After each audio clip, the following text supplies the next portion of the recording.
அண்ணன் விஜய் அவர்கள் நான் அன்போடு வரவேற்கிறேன். மணிப்பூர், விஜய் அவர்கள் மணிப்பூர் செல்வதற்கு தயாராக இருந்தால் அவரோடு மணிப்பூர் செல்வதற்கு நான் தயார். மணிப்பூர் ஃபுல்லா சுத்தி காட்டுவதற்கு நான் தயார். ஏன்னா விஜய் அண்ணன் இப்ப அரசியல்ல, பொது அரசியல்ல என்னுடைய அன்பான வேண்டுகோள், ஒரு பேசிக் காமன் சென்ஸை வளர்த்திக்க வேண்டிய நேரம் இது. ஏன்னா ஒரு சினிமா நடிகரா உச்சத்தில் இருந்துட்டாங்க, பெரிய ஒரு நடிகர், எல்லோருக்கும் பிரித்த ஒரு நடிகர். அரசியல் கருத்து சொல்லும் பொழுது ஜியோ பாலிடிக்ஸ் இம்ப்ளிகேஷன் என்ன, மணிப்பூர் என்ன, என்ன பிரச்சனை, அங்க இருக்கக்கூடிய ட்ரைபல் பிரச்சனை என்ன, மியான்மர்ல இருந்து யார் உள்ள வர்றா, இந்த ட்ரக் ட்ரையாங்கிள்னு திரும்ப திரும்ப சொல்றோம் என்ன, மணிப்பூர்ல எந்த ஆட்சி காலத்துல பிரச்சனை அதிகமாக இருந்தது, காங்கிரஸ் ஆட்சி காலத்தில் எத்தனை பேர் இறந்தாங்க, 10 ஆண்டு காலம் பிஜேபி ஆட்சி காலத்தில் எத்தனை பேர் இறந்திருக்காங்க, இந்த பிரச்சனை ஏன் உருவாச்சு, எங்களுடைய சொந்த கட்சியில் இருக்கக்கூடிய முதலமைச்சரை ஒரு ட்ரைபல் கம்யூனிட்டியை சார்ந்தவங்க முதலமைச்சருடைய இல்லத்தை கொளுத்து போதும் கூட அங்க இருக்கக்கூடிய போலீஸ் துப்பாக்கி எடுத்து சொல்லிங்க, அது துப்பாக்கி தீர்வு கிடையாது.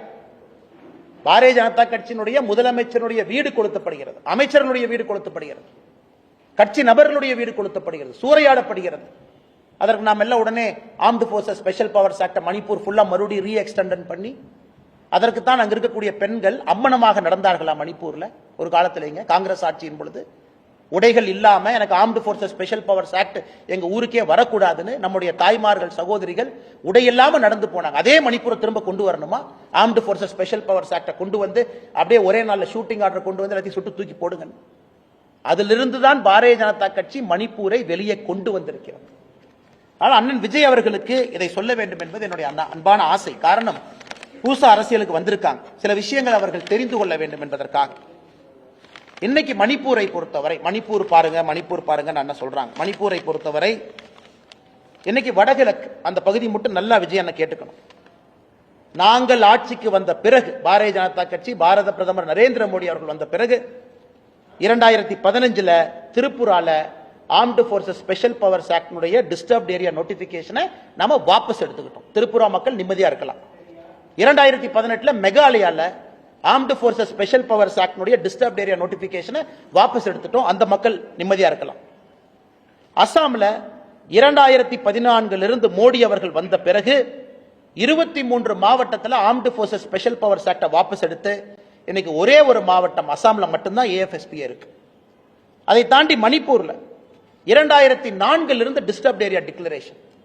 ஆர்மி யார் வீட்டுக்கு வேணாலும் வரலாம், யாரை வேணாலும் சர்ச் பண்ணலாம், எந்த கணவனை வேணாலும் எப்ப வேணாலும் தூக்கிட்டு போலாம், காவல்துறையில போய் கேஸ் ரெஜிஸ்டர் பண்ண முடியாது. 2004 இருந்து இருந்தத 1/4/2022 மணிப்பூர்ல அதை வெறும் 15 போலீஸ் ஸ்டேஷன் லிமிட்டுக்குள்ள சுருக்கி அதையும் மத்திய அரசு வாபஸ் வாங்கியிருக்காங்க. நன்றாக புரிந்து கொள்ள வேண்டும். இதற்காகத்தான் வடகிழக்குல தாய்மார்கள் நிர்வாணமாக, அந்த கோரமான காட்சியை நம்ம பார்க்க வேண்டிய சூழ்நிலை, நிர்வாணமாக நடந்து போனாங்க. எங்க மாநிலத்தில் armed forces special powers act கொண்டு வராது. அருணாச்சல் பிரதேசில் இன்னைக்கு 3 மாவட்டத்தில் 16 போலீஸ் ஸ்டேஷன்ல இருந்துச்சு, 9 தாலுகா எக்ஸ்ட்ரா இருந்துச்சு. அது இன்னைக்கு 2 போலீஸ் ஸ்டேஷன் லிமிட்டுக்குள்ள அருணாச்சல் பிரதேசம் சுருங்கி இருக்கிறது. நாகாலாந்தில் 1995 இருந்து இருந்த டிஸ்டர்ப்ட் ஏரியா நோட்டிபிகேஷனை முற்றிலும் எடுத்திருக்கின்றோம்.